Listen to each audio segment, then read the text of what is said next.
Mahmood media house, اور اس وقت میرے ساتھ تشریف فرما ہے حضرت اقدس مولانا مفتی محمد اسد اللہ صاحب رحیمی دامت برکاتہم العالیہ، جو ناظم تعلیمات ہیں دارالعلوم محمودیہ قاسم نگر مینڈر ضلع پونچھ جموں و کشمیر کے۔ آج ہم سوال آپ کا جواب شریعت کا کہ لائیو سیشن نمبر 5 کو لے کر آپ کے سامنے حاضر ہوئے ہیں۔ اس سیشن کے لیے جو آپ حضرات کے سوالات موصول ہوئے ہیں وہ شروع کرتے ہیں۔ سب سے پہلا سوال یہ آیا ہے کہ سجدہ سہو کرنے کا درست طریقہ کیا ہے؟ تو اس سلسلے میں یاد رکھیں کہ سجدہ سہو کرنے کا صحیح اور درست اور راجح طریقہ یہی ہے کہ ایک نماز پراپر طریقے سے پہلے اتحیات مکمل پڑھی جائے گی، اشہد ان محمد عبدہ و رسولہ تک۔ اس کے بعد دائیں طرف میں ایک سلام پھیرنے کے بعد پھر اللہ اکبر کہہ کر کے سجدے میں جانا ہے اور 2 سجدے کرنے ہیں، اور سجدوں کے اندر وہی تسبیح پڑھنی ہے سبحان ربی الاعلیٰ۔ پھر 2 سجدوں کے بعد بیٹھ کر کے دوبارہ سے تحیات للہ و صلوات یا تشہد بھی پڑھنا ہے، پھر درود بھی پڑھنا ہے، دعا بھی کرنی ہے، اور اس کے بعد دونوں جانب میں سلام پھیر دینے ہیں۔ البتہ اس میں یہ خیال رہے کہ جو مسبوق ہے اگر امام سے سہو ہو گیا ہے اور امام سجدہ سہو کر رہا ہے تو جو مسبوق ہے وہ سلام یعنی جس کی کوئی رکعت چھوٹی ہوئی ہے، 1 ہوں یا 2 یا 4 رکعتیں چھوٹی ہیں، تو وہ جب امام جب سجدہ سہو کے لیے اللہ سلام پھیرے گا تو یہ مسبوق امام کے ساتھ سلام نہیں پھیرے گا، یہ صرف اللہ اکبر کہہ کر کے سجدے میں جائے گا سلام پھیرے بغیر۔ بقیہ جتنے مقتدی ہیں تو وہ سلام دائیں سے جانب میں سلام بھی پھیریں گے اور اس کے بعد سجدہ سہو کریں گے۔ دوسرا سوال یہ آیا ہے کہ وتر میں کون کون سی صورتیں پڑھنی چاہیے؟ اس سلسلے میں بنیادی طور پر یاد رکھیں کہ آپ وتر کی نماز کے اندر وتر کی 3 رکعتوں کے اندر کوئی سی بھی آپ 3 صورتیں پڑھ سکتے ہیں۔ مثال کے طور پہ آپ نے پہلی رکعت کے اندر اذا جاء نصر اللہ پڑھا، دوسری کے اندر تبت یدا پڑھا، تیسری کے اندر قل هو اللہ احد پڑھا، یا کوئی سی بھی صورت آپ نے پڑھ لی تو تینوں رکعتوں کے اندر تو وتر کی نماز ادا ہو جائے گی۔ البتہ نبی اکرم صلی اللہ علیہ وسلم سے متعلق حدیث کے اندر آتا ہے، نسائی شریف کی حدیث ہے، اسی طرح ترمذی اور ابو داؤد شریف کے اندر بھی یہ حدیث ہے کہ نبی اکرم صلی اللہ علیہ وسلم وتر کی پہلی رکعت کے اندر سبح اسم ربک الاعلی پڑھا کرتے تھے، اور دوسری رکعت کے اندر قل یا ایھا الکافرون پڑھا کرتے تھے، اور تیسری رکعت کے اندر قل هو اللہ احد پڑھا کرتے تھے۔ اور ترمذی اور ابو داؤد کی روایت کے اندر معوذتین قل اعوذ برب الفلق اور قل اعوذ برب الناس کا پڑھنا بھی ثابت ہے۔ البتہ ان صورتوں کا اہتمام کرے اور اہتمام کرنا چاہیے تو انشاءاللہ اس سے مزید ثواب میں اضافہ بھی ہوگا۔ البتہ اگر کسی نے کوئی بھی صورتیں پڑھ لی، کوئی بھی 3 صورتیں، تو بھی آپ کی وتر کی نماز ادا ہو جائے گی۔ سوال یہ ہے کہ اگر کوئی غیر مسلم شخص قرآن پاک پڑھنے کے لیے مانگے تو کیا دینا چاہیے یا نہیں؟ تو اس سلسلے میں جواب یہ ہے کہ اگر کوئی غیر مسلم واقعہ وہ قرآن پاک کو سمجھنے کے لیے وہ پڑھنے کے لیے آپ سے مانگ رہا ہے تو 2 شرطوں کے ساتھ آپ اسے دے سکتے ہیں۔ پہلی شرط یہ ہے کہ وہ اسے پاک ہونے کی حالت میں چھوئے، اور اسی طرح دوسری بات یہ ہے کہ آپ کو اس بات کا اندیشہ نہ ہو کہ وہ اس کی کہیں بے حرمتی کرے گا۔ تو اگر یہ 2 شرطیں پائی جاتی ہیں تو آپ اسے قرآن پاک پڑھنے کے لیے دے سکتے ہیں، اور اسے اس بات کی تاکید کر دیں کہ وہ پاک ہونے کی حالت میں اور پاک صاف جگہ بیٹھ کے اس کو پڑھے۔ اسی طرح ایک سوال یہ ہے کہ ایک شخص کی شادی کو 6 ماہ ہوئے اور 6 ماہ ہوتے ہی بچہ پیدا ہوا، بچہ کل 6 ماہ کا ہے، لہٰذا اب اس بچے کا کیا حکم ہے؟ کیا اس کو باپ کا مانا جائے گا یا نہیں؟ تو اس سلسلے میں جواب یہ ہے کہ جیسا کہ آپ کے سوال سے ظاہر ہے کہ 6 ماہ کے بعد بچہ پیدا ہوا ہے، شادی کے 6 ماہ بعد بچہ پیدا ہوا ہے، تو اگر ایسا مسئلہ ہے 6 ماہ بعد کا بچہ ہے،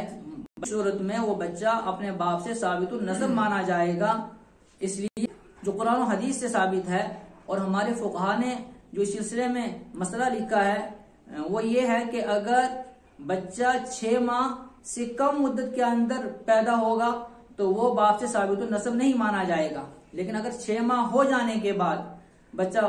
پیدا ہو جائے تو اسے باپ سے ثابت النسب مانا جائے گا۔ چنانچہ فقہ کی مشہور کتاب الفتاوی عالمگیری میں ہے اکثر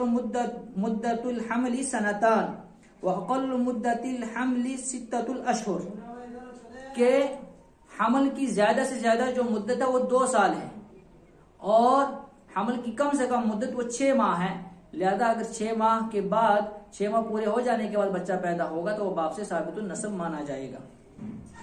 اس میں ایک چیز کا اضافہ یہ ساتھ میں کہ بسا اوقات انسان کے ذہن میں آتا ہے کہ آج کل تو ڈی این اے ٹیسٹ ہو سکتا ہے، کوئی دوسرا ٹیسٹ ہو کر کے ہم یہ پتہ لگا سکتے ہیں کہ یہ بچہ اسی شوہر کا ہے یا کسی دوسرے کا ہے. تو اس کے لیے واضح طور پر یاد رکھیں کہ جو کم از کم مدت حمل ہے وہ 6 مہینے ہے، یعنی شادی اور رخصتی کے بعد 6 مہینہ مکمل ہو چکے ہیں. اس کے بعد اگر بچہ پیدا ہو رہا ہے تو اب یہ بچہ جو ہے اس شوہر سے ثابت النسب تو ہو جائے گا، لیکن اگر 6 ماہ سے کم میں بچہ پیدا ہو رہا ہے اور آپ اگر اس کا ڈی این اے ٹیسٹ کرتے ہیں یا کوئی دوسرا ٹیسٹ کر کے پتہ چلتا ہے کہ یہ ڈی این اے جو ہے اسی شوہر کا ہی ہے، تو بھی یاد رکھیں کہ بچہ ثابت النسب نہیں ہوگا، اس لیے کہ کم از کم مدت حمل 6 مہینے ہے. 6 مہینے سے کم میں اگر بچہ پیدا ہو رہا ہے اور ڈی این اے میچ کر رہا ہے، اس کا مطلب یہ ہے کہ یہ جو حمل ٹھہرا ہوا ہے تو یہ جو اس کے اندر تو یہ غالباً یہ تو شادی سے پہلے کا رہا ہوگا، چاہے اسی شوہر کا ہی رہا ہے، یعنی شادی سے پہلے خدا نہ اللہ نہ کرے اس کے تعلقات تھے اس کے ساتھ، اس کی وجہ سے یہ بچہ ٹھہرا ہوا ہے،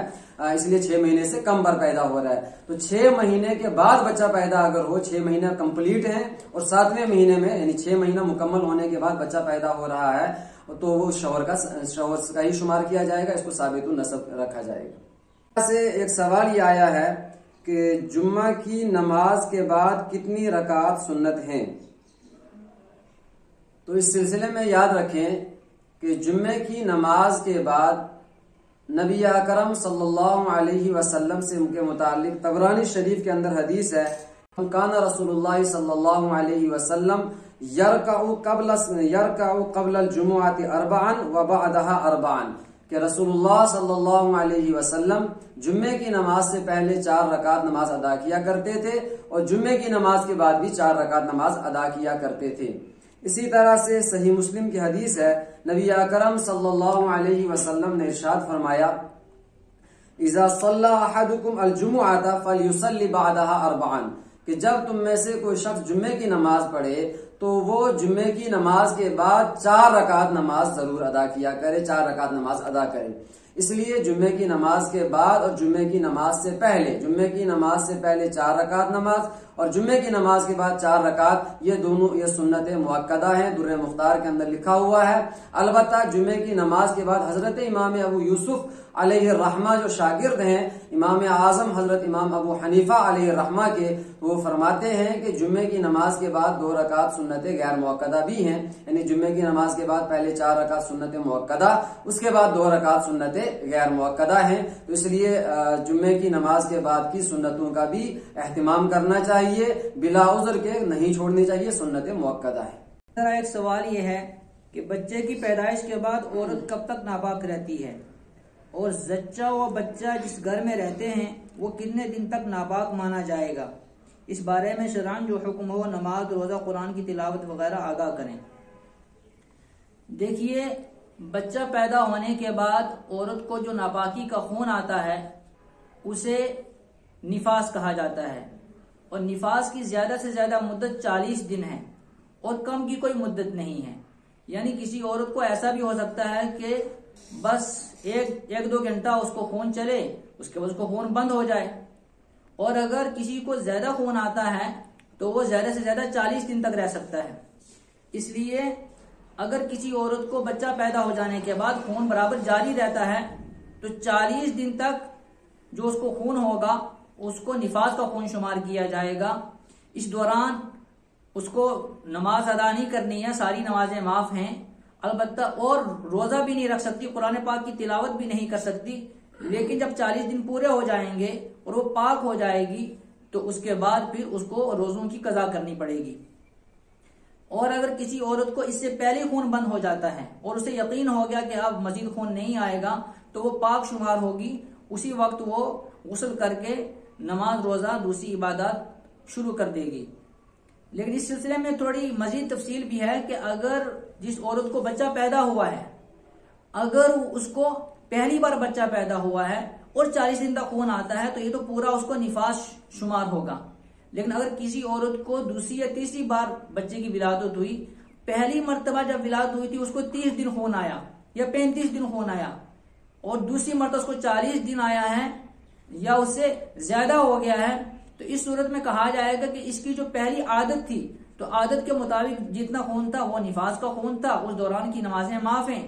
لیکن جو اس سے زیادہ خون آ جائے گا وہ بیماری کا خون شمار ہوگا اور اس میں نماز روزہ معاف نہیں ہے۔ اور یہی جو دوسری بات ہے کہ جہاں وہ عورت رہتی ہے جس کا بچہ پیدا ہوا اور جو بچہ ہے اس مکان کو، اس جگہ کو ناپاک ماننا، یہ انتہائی باطل عقیدہ، باطل نظریہ ہے، اس کی شریعت میں کوئی اصل نہیں ہے۔ ہاں، جس زمین پر اور جس کپڑے پر کوئی ناپاکی لگی ہوئی ہو تو جب تک اسے صاف نہ کر لیا جائے وہ ناپاک شمار ہوگا۔ اس کے علاوہ باقی اس مکان کی دیوار، اس مکان کا فرش وغیرہ، حتیٰ کہ اس عورت کی جو چارپائی ہے وہ بھی پاک ہی شمار ہوگی، اور اگر مکان میں اس کے علاوہ کہیں کوئی دوسری گنجائش نہیں ہے تو اسی کمرے کے اندر نماز وغیرہ دوسری عبادات کی جا سکتی ہیں۔ اس میں یہ ہے کہ بعض حضرات یہ سمجھتے ہیں کہ بچہ پیدا ہونے کے بعد یہ عورت کو مسلسل 40 دن تک یوں سمجھتے ہیں، اور عورتیں بھی سمجھتی ہیں کہ ہمارے لیے 40 دن تک نمازیں بھی معاف ہیں اور سب کچھ ہمارے لیے معاف ہے۔ تو اس سلسلے میں یہ بات جو مفتی صاحب نے بیان کی کہ اس کا مدار جو ہے 40 دن پر نہیں ہے یا 5 دن پر یا 10 دن پر نہیں ہے، اس سارے کا مدار، نفاس کا مدار بلڈ آنے پر ہے کہ بلڈ کتنے دن اس کو آ رہا ہے، خون کتنے دن آ رہا ہے۔ اگر خون 4 دن آیا اور اس کے بعد سے خون بند ہے تو گویا کہ اس کا نفاس ختم ہو چکا ہے، اب نفاس آگے نہیں ہے تو آگے وہ ناپاک شمار نہیں ہوگی۔ تو اس لیے اس کا خیال رکھا جائے کہ یہ 40 دن تک یہ مسلسل یہ غالباً مشہور ہو چکا ہے کہ ہر کوئی یہ سمجھتا ہے بس جو بچے کی ولادت ہوئی تو اب 40 دن تک ہم بالکل معاف، ہمارے لیے سب کچھ معاف ہو گیا۔ ایسا نہیں ہے، اس کا مدار بلڈ آنے پر ہے۔ تو اگر بلڈ آ رہا ہے جب تک، تب تک آپ ناپاک شمار ہوں گے، وہ نفاس کا بلڈ ہے، اس لیے جو ہے آپ کے لیے نماز روزہ نہیں ہے۔ البتہ بلڈ آنا بند ہو چکا ہے تو اب 40 دن تک کا انتظار نہیں ہے، بلڈ آنا بند ہو چکا ہے تو اب آپ باضابطہ نمازیں شروع کریں گی اور غسل کرنے میں نمازیں شروع کریں گی اور آپ پاک شمار ہیں۔ اس طرح ایک مسئلہ ہے کہ قصر نماز کا کیا حکم ہے۔ اصل میں اسلام جو ہے وہ ایک فطری دین ہے اور وہ انسان کی سہولیات کا اور اس کی پریشانیوں کا بھی خیال رکھتا ہے، اس لیے جو شخص شریعت کی نظر میں مسافر شمار ہوتا ہے، شریعت اس کو چند رخصتیں دیتی ہے۔ اب شریعت کی نگاہ میں عارض مسافر کب شمار ہوگا؟ تو پرانے زمانے کے لحاظ سے جو اس کی مسافت تھی کہ 3 دن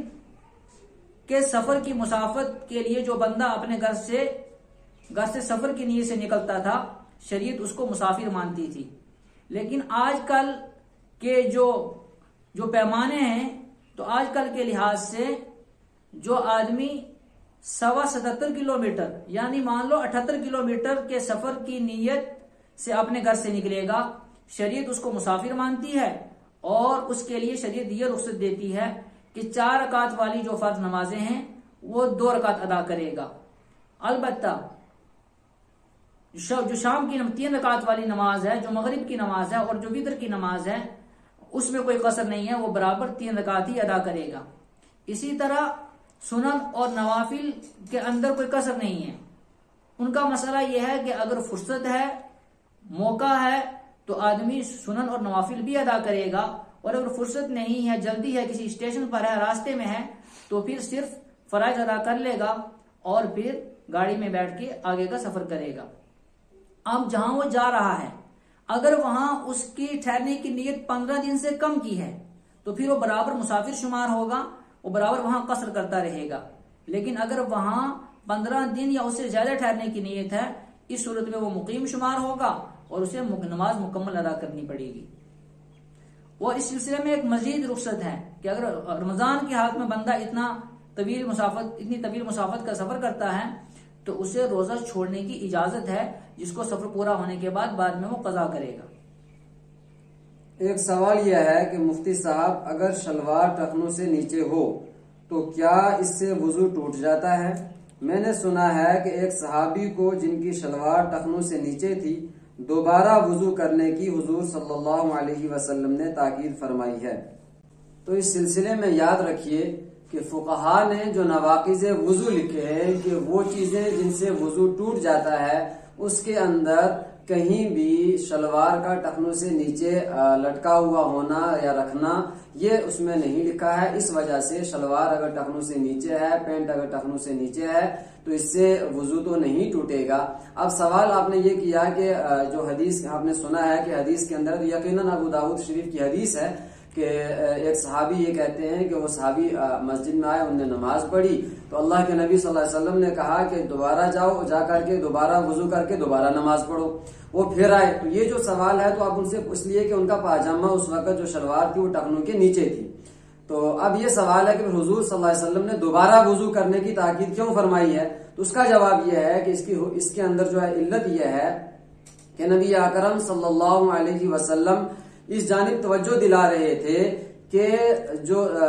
پاجامہ یا شلوار ٹخنوں سے نیچے لٹکانا غرور اور تکبر کی علامت ہے، اور غرور اور تکبر کی وجہ سے ہوتا ہے، اور غرور اور تکبر یہ ایک باطنی نجاست ہے. جب آپ نماز پڑھنے کے لیے آئیں تو نماز کے لیے آپ جس طرح ظاہری نجاست سے پاک ہوں تو باطنی نجاست سے بھی پاک ہونے چاہیے، باطنی طہارت بھی آپ کو حاصل ہونی چاہیے. اس لیے نبی اکرم صلی اللہ علیہ وسلم نے اور تاکہ آئندہ بھی اس کا خیال رہے تاکید فرمائی، اور تاکید کے پیش نظر فرمایا کہ دوبارہ وضو کرو اور دوبارہ نماز پڑھو.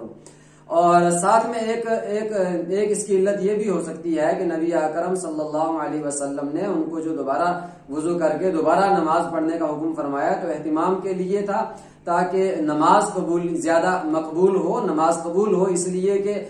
کئی ایک حدیث کے اندر یہ آتا ہے، ایک حدیث کے اندر ہے بخاری مسلم کی حدیث ہے، نبی اکرم صلی اللہ علیہ وسلم ارشاد فرماتے ہیں لا ينظر اللہ الی من جر ثوبہ خیلا، کہ اللہ تبارک و تعالی ایسے بندے کی جانب نظر رحمت ہی سے نہیں دیکھتے ہیں کہ جو اپنی شلوار اور اپنے کپڑے کو غرور اور تکبر کی وجہ سے گھسیٹتا جاتا ہے، کھینچتا چلا جاتا ہے، ٹخنوں سے نیچے ہوتا ہے. تو اللہ کی جب نظر رحمت ہی اس کی جانب سے نہیں اس پر نہیں ہو رہی ہے، اس کی نماز قبول کیسے ہوگی؟ تو اس لیے فرمایا کہ دوبارہ وضو کرو اور دوبارہ نماز پڑھو. البتہ بہرحال اس سے شلوار اور پاجامہ نیچے ہونے سے وضو تو نہیں ٹوٹتا ہے، لیکن یاد رکھیں کہ یہ ایک حرام کام ہے شلوار ٹخنوں سے نیچے رکھنا. اس لیے اس سے احتراز کرنا چاہیے، بچنا چاہیے. اپنی شلوار کو، اپنے پاجامے کو، اپنی پینٹ کو ٹخنوں سے اوپر رکھنا چاہیے. اور عام حالات کے اندر بھی مردوں کے لیے جائز نہیں ہے کہ ان کی پاجامہ، ان کی پینٹ اور شلوار جو ہے ٹخنوں سے نیچے ہو. نبی اکرم صلی اللہ علیہ وسلم نے ارشاد فرمایا کہ 3 قسم کے بندوں سے اللہ تبارک و تعالی قیامت کے دن بات نہیں کریں گے اور ان پر نظر رحمت بھی نہیں، نظر عنایت بھی نہیں ہوگی. اس میں سے ایک وہ شخص ہے المسبل، جو اپنے پاجامہ ٹخنوں سے نیچے لٹکاتا ہو. اور اسی طرح سے ایک حدیث کے اندر ہے نبی اکرم صلی اللہ علیہ وسلم نے فرمایا ما اسفل من الکعبین من الازار فی النار، کہ ازار اور شلوار کا جو حصہ ٹخنوں سے نیچے جائے گا تو اس کا مقدر جو ہے جہنم ہے. اس لیے ٹخنوں سے نیچے پاجامہ رکھنا یا ٹخنوں سے نیچے کپڑا لٹکانا یہ ہرگز جائز نہیں ہے، حرام ہے، حرام ہے. نماز میں تو بہت زیادہ اہتمام اس کا کرنا چاہیے. ہاں البتہ اس سے وضو تو نہیں ٹوٹے گا، لیکن بہرحال حرام کام ہے، اس سے بچنا چاہیے اور بچنے کی اور دوسروں کو بھی تاکید کرنی چاہیے اس سے بچنے کی. نبی اکرم صلی اللہ علیہ وسلم کی احادیث میں نے آپ کو پڑھ کے سنائی ہیں، ان کو سنائی جائے کہ دیکھیں یہ احادیث ہیں. بہت سے امام جب نماز پڑھنے کے لیے مصلی پر جاتے ہیں تو بالکل اس کا اہتمام نہیں کرتے، ان کا پاجامہ ٹخنوں سے نیچے جا رہا ہوتا ہے. جب اس امام پر نظر رحمت اللہ کی جانب سے نہیں ہے تو اب سوال یہ ہے کہ مقتدیوں کی نماز کیسے قبول ہوگی؟ اس لیے مقتدیوں کو بھی اس کا خیال رکھنا چاہیے، اپنے اماموں کو پابند بنانا چاہیے کہ وہ اپنے پاجامے کو دیکھیں. بعض حضرات تو جان بوجھ کے نیچے رکھتے ہیں، انہوں نے اپنی علامت بنا لی ہے. خدا کے لیے علامت جو ہے نبی اکرم صلی اللہ علیہ وسلم کی مخالفت کر کے اور نبی اکرم صلی اللہ علیہ وسلم کی حکم عدولی کر کے آپ اس چیز کو اپنی علامت بنا رہے ہیں تو انتہائی غلط بات ہے، انتہائی غلط بات ہے. لیکن بہرحال اس سے وضو نہیں ٹوٹے گا. اگر وضو تھا تو وضو برقرار رہے گا، اور اگر اسی حالت کے اندر ہم نے نماز پڑھی تو فرض تو ذمے سے ادا ہو گیا، فرض ذمے سے ادا ہو گیا. لیکن یہ نماز قبول ہوئی یا آپ ہی سوچ لیں کیسے قبول ہوگی؟ اس لیے کہ اللہ تو نظر رحمت فرماتے ہی نہیں ایسے بندے پر جس کا پاجامہ، جس کی شلوار ٹخنوں سے نیچے ہو. اسی کے ساتھ آج کا یہ لائیو سیشن یہیں پہ ختم ہوتا ہے۔ اگر آپ حضرات بھی اپنے اس لائیو سیشن کے اندر اپنے سوالات لائیو سیشن میں شامل کرنا چاہتے ہیں تو اسکرین پر جو ہمارا واٹس ایپ نمبر دیا ہوا ہے، اس طرح سے ڈسکرپشن کے اندر واٹس ایپ نمبر دیا ہوا ہے، آپ اس پر اپنے سوالات بھیج سکتے ہیں، یا اسی ویڈیو کے نیچے کمنٹ باکس کے اندر بھی آپ اپنا سوال پوچھ سکتے ہیں۔ اپنی دعوات صالحہ میں ہمیں ضرور یاد رکھیں۔ اللہ آپ کا حامی و ناصر ہو۔ جزاکم اللہ خیر۔